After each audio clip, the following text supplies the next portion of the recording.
Version, the 6th verse, it says, "And I will strengthen the house of Judah, and I will save the house of Joseph." You can stop right there and you be seated. Amen. Zechariah chapter 10 at the 6th verse, the 8th part, "I will strengthen the house of Judah, and I will save the houses of Joseph." Last week we talked about how these Israelites were brought out of exile. They had been in a time of being, for lack of better words, punished by God for falling into idol worship. And we talked a little bit how we fall into idol worship, how we ourselves become those idols that become the areas of worship, and how we put ourselves up ahead of God. We talked about that a little bit last week. And we even talked about how during this time, that during the harvest season, the time where the crops were supposed to produce, or the corn was supposed to have ears to come from buds, that they were in a situation where there was a serious drought, and God told them to ask for rain in the time of rain, or ask for rain in the springtime. And we made the connection, did the difference between the rain in the fall, the former rain, and the rain in the spring, the latter rain, and how there are times where we have to accept the former rain as a time of growth, a time for sprouting, a time that there's not supposed to be fruit, but then we pray for the right rain, the latter rain, when there is supposed to be fruit, where there is supposed to be corn coming off the stalks. And we talked about saying that is when we're supposed to ask for the right stuff at the right time. That's how we open up talking about how God is the Lord of the rescue, because he rescued the Israelites from their exile, and he rescued them from drought, and he told them what to do, which is to ask for the right stuff at the right time. That's what we concentrated on last week. And I told you this week we were going to talk about something called wait on the placement.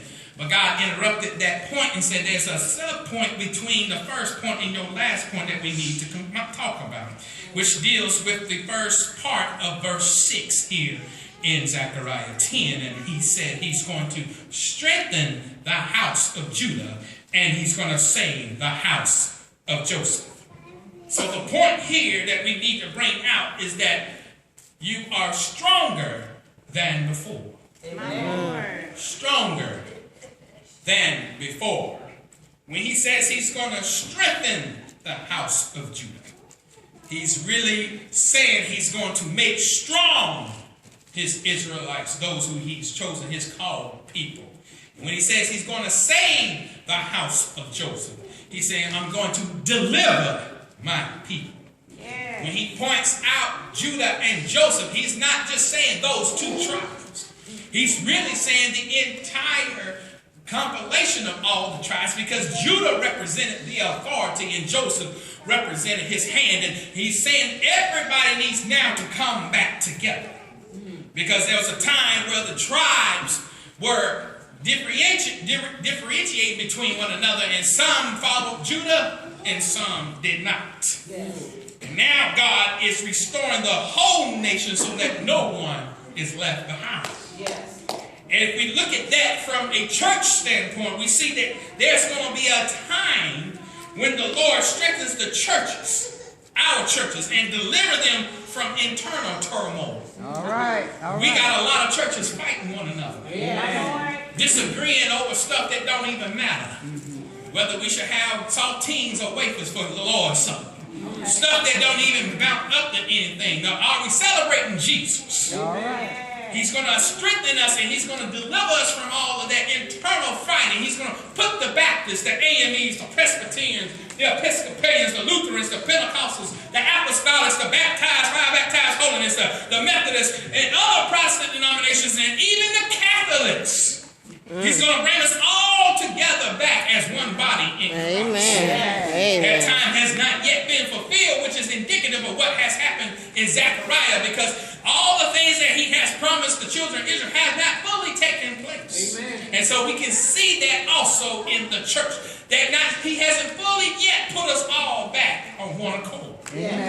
But we will be strengthened and delivered from our mannish, defiled religions. All right. And put in a place where we should be.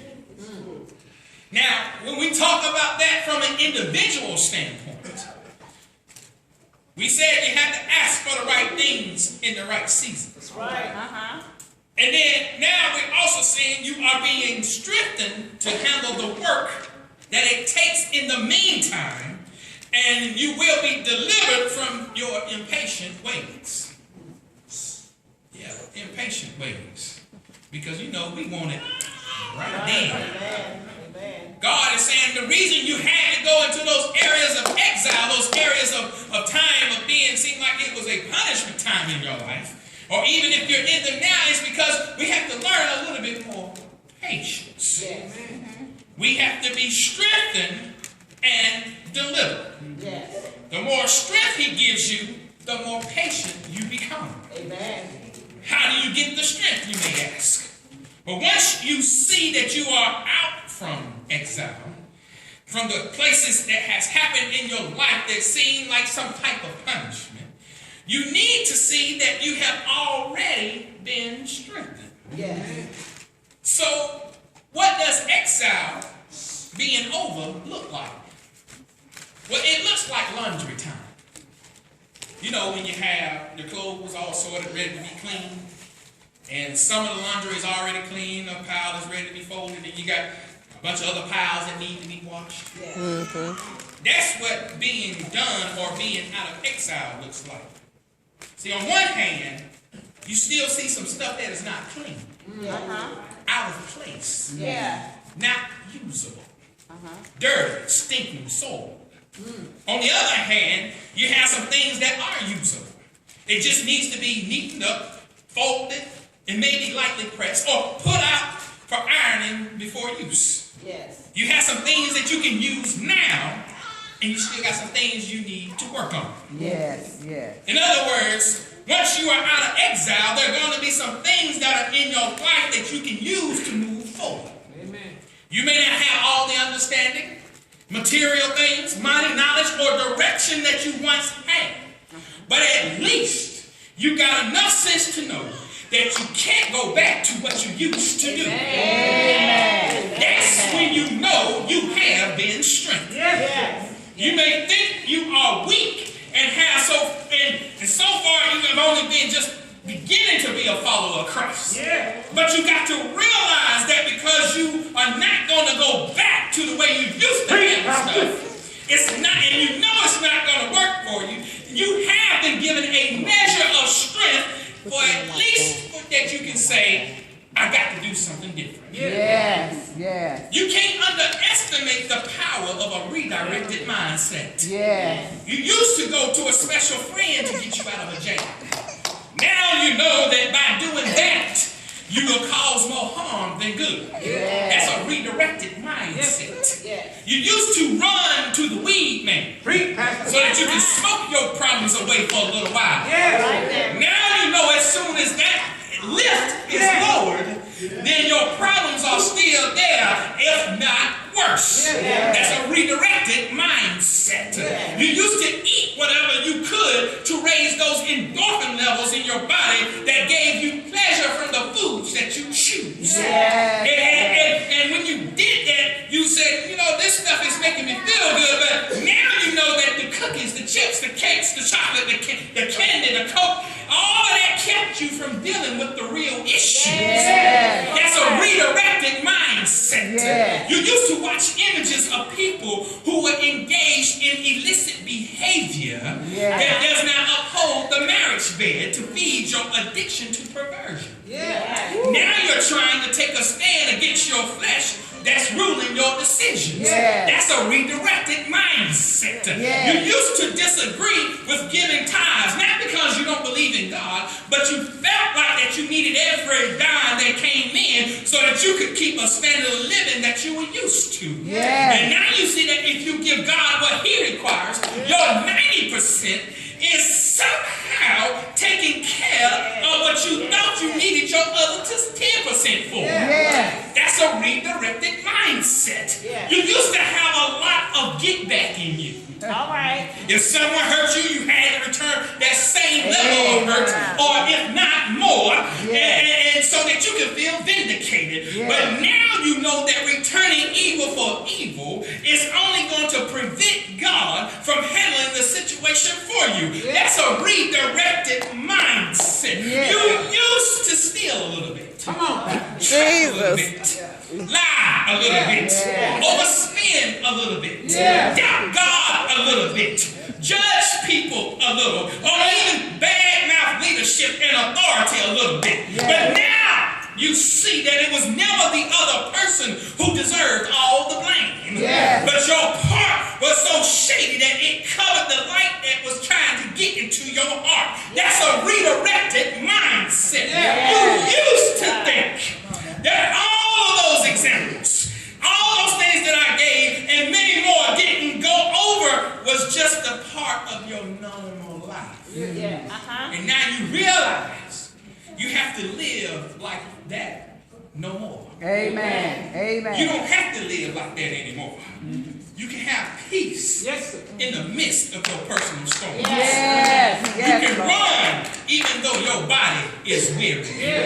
You can take hits that you used to could not take, because the pain from that hit doesn't compare to the joy in knowing that you were delivered from God. You can speak blessings instead of curses. You can get past the reactions and see the root cause. You can give God praise even though your situation hasn't gotten better. You can trust him more because your ways are only detriments of your well-being. You can call upon his name when you used to spill out curse words. You can have life without the hell in life dictating your decisions. Yes, Lord. When you reach these types of areas, even if you just reach one, you have been brought out of exile.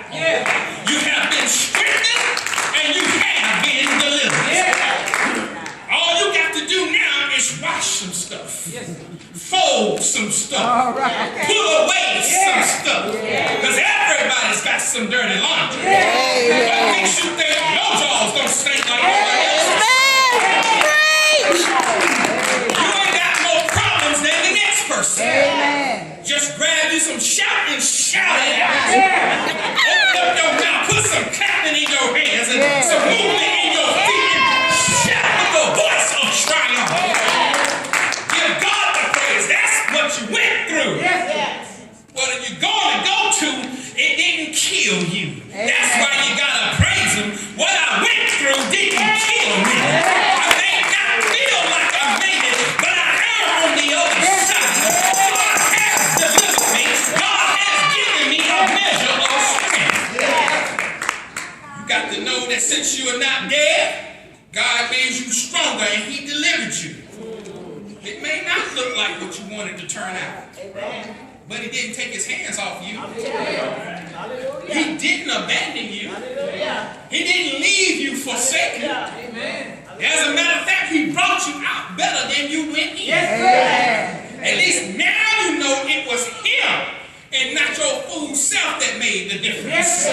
You are stronger than before. Tell your neighbor, I may look weak, but I'm stronger than before. So that neighbor's only looking at what you look like from out of the exile. You need somebody to look at you the way God has you with your clothes already clean, folded, and put away. You need to turn to your other neighbor and tell him, neighbor, I may look weak, but I'm stronger than before.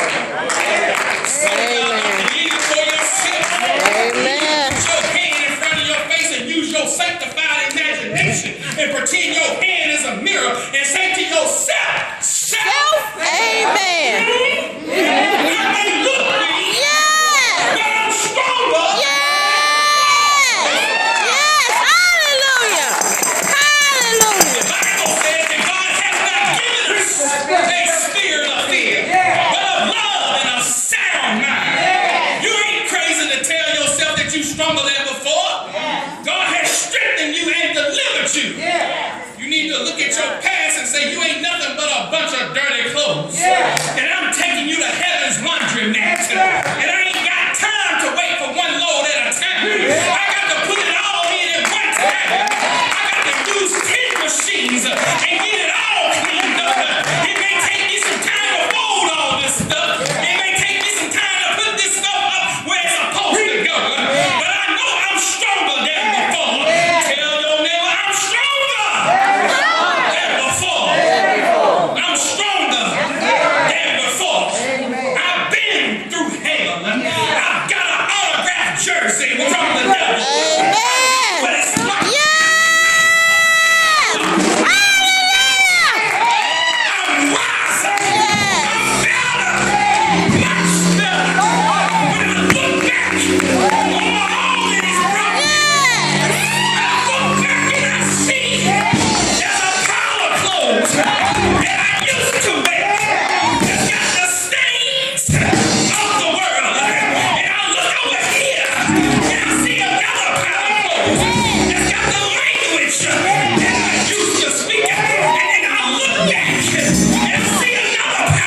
You just need to remember that when you think about the goodness of Jesus and all that He's done for you, your soul needs to cry out. Hallelujah!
Too many people trying to get their lives right before they get with God. God says that ain't the way to do it.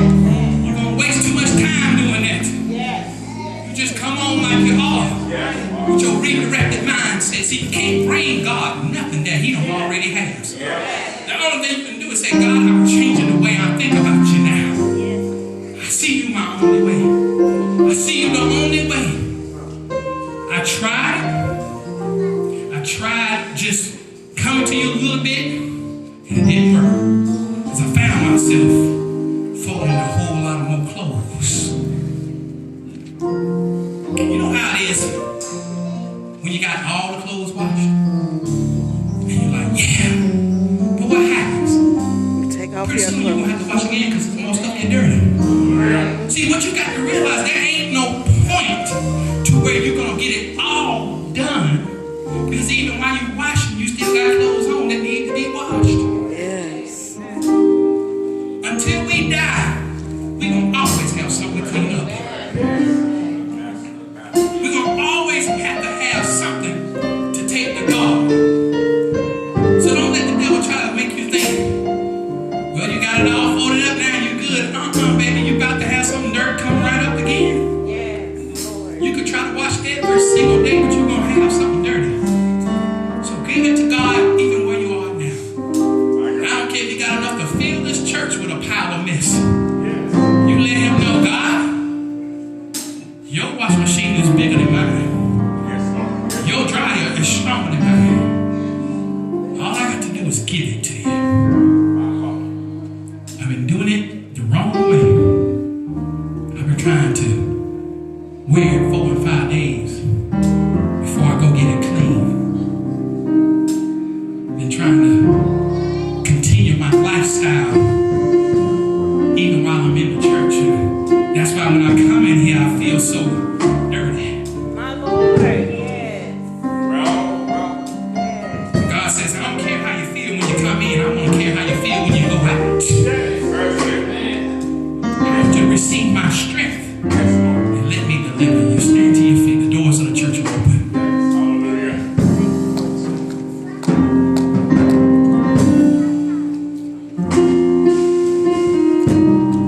Many of us have a lot of dirty laundry. And I'm not talking about clothes. Some of us have to keep washing the same thing because we don't have much else to use. Some of us have to keep telling God, I'm sorry for this, and I need you to keep cleaning me up. And I haven't made it yet to where I can change outfits. But you need to know that his laundromat doesn't close. And even in this laundromat, you don't need any money to get it done. You just take your faith and say, Lord, pass the soap. Because you never would have made it on your own. You never could have made it by yourself.